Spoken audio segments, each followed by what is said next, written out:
Assalamualaikum warahmatullahi wabarakatuh. Perkenalkan, nama saya Yulinar J dengan NIM 186602057. Di sini saya akan menjelaskan sedikit pemahaman saya tentang penjabaran laporan keuangan entitas. Yang dimana saya mulai dengan perbedaan dari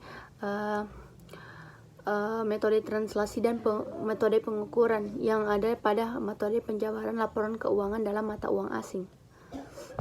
Yang pertama yaitu metode translasi, di mana metode translasi ini digunakan jika penjabaran laporan keuangan dilakukan dari mata uang fungsional ke mata uang yang lain, berbeda dengan mata uang fungsional atau mata uang asing lainnya. Metode ini juga diterapkan dalam kondisi entitas tunggal yang mencatat transaksinya dalam mata uang fungsional dan menyajikan laporan keuangan dalam mata uang asing, atau entitas anak, asosiasi atau cabang yang mencatat transaksi dan menyajikan laporan keuangan dalam mata uang fungsional, namun entitas induk atau investor atau pusat memiliki mata uang penyajian berbeda. Yang kedua, metode pengukuran kembali, yang dimana metode ini digunakan jika penjabaran laporan keuangan dilakukan dari mata uang asing ke mata uang fungsional, yang dimana metode ini diterapkan dalam kondisi entitas tunggal yang mencatat transaksinya dalam mata uang asing dan menyajikannya dalam mata uang fungsional, atau entitas anak, asosiasi atau cabang yang mencatat transaksi dan menyajikan laporan keuangan dalam mata uang lokal tempat beroperasinya, namun mata uang fungsionalnya sebenarnya sama dengan entitas induk, investor atau pusat. Selanjutnya, perbedaan metode transaksi dan pengukuran kembali, yang dimana entitas tunggal atau anak atau asosiasi atau cabang di sini memiliki perbedaan, yang dimana entitas tunggal yaitu mempunyai mata uang pencatatannya itu mata uang fungsional, sedangkan mata uang penyajiannya mata uang asing.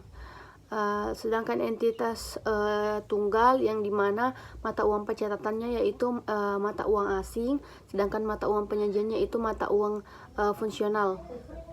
Selanjutnya, mata uang anak atau entitas anak atau asosiasi atau cabang, yang dimana mata uang pencatatannya yaitu mata uang fungsional, dan dimana mata uang penyajiannya yaitu mata uang fungsional.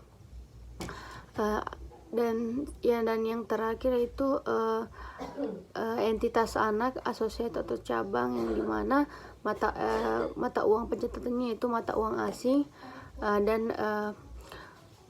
mata uang penyajiannya itu mata uang asing, dan dimana yang terakhir yaitu mata uang penyajiannya di sini entitas tunggal tidak memiliki mata uang penyajian, dan entitas tunggal pun tidak memiliki, hanya saja entitas atau asosiasi atau cabang yang dimana dia memiliki mata uang penyajian yaitu mata uang asing. Sedangkan yang terakhir entitas anak atau asosiasi atau cabang dia memiliki mata uang penyajian yaitu mata uang fungsional. Dan selanjutnya masuk kepada metode translasi,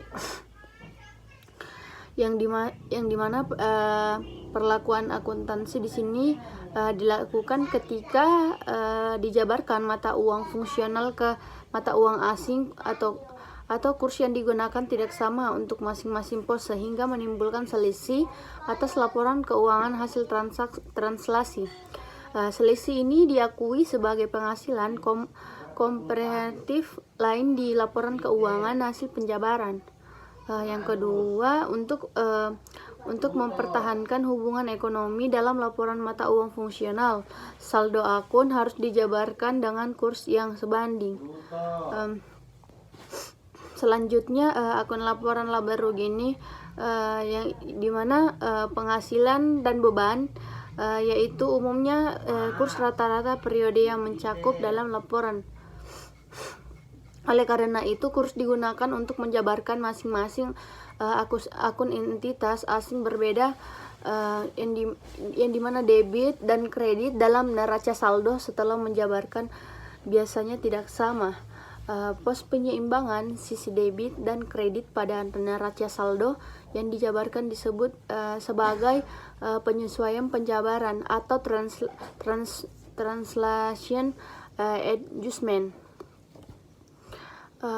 Selanjutnya masuk ke dalam contoh kasus pada translasi laporan keuangan yang dimana yang dimana terdapat contoh soal, dan saya akan menjabarkan sedikit pemahaman saya tentang kasus ini.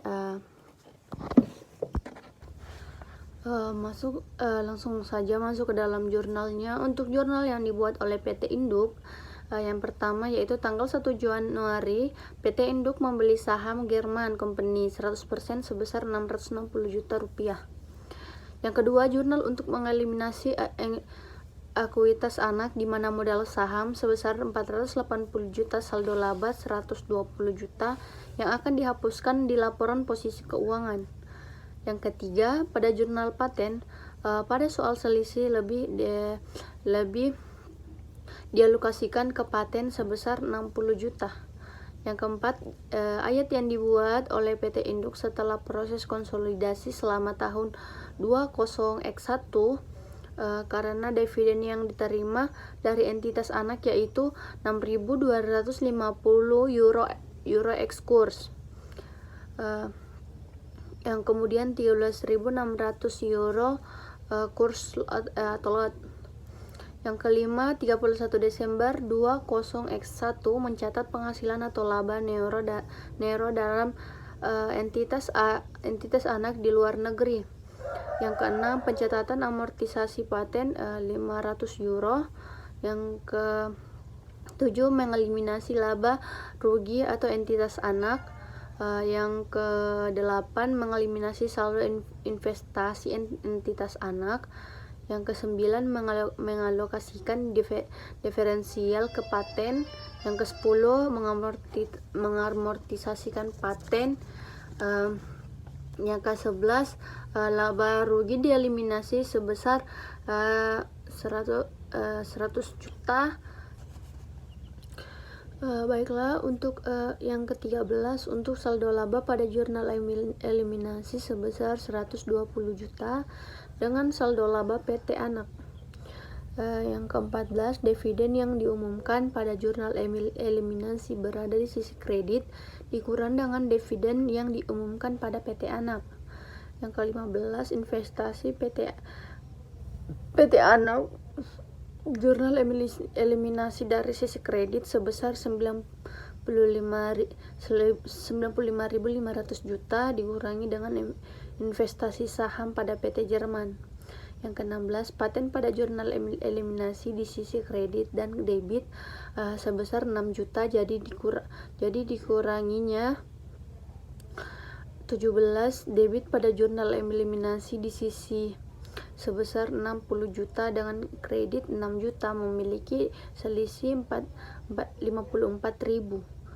Dan yang terakhir 18, modal saham biasa pada jurnal eliminasi sebesar 480 juta dikurangi dengan modal saham biasa pada PT Anak. Mungkin itu saja penyampaian singkat dari saya, kurang lebihnya mohon dimaafkan. Maaf jika ada salah kata. Terima kasih untuk waktunya. Wassalamualaikum warahmatullahi wabarakatuh.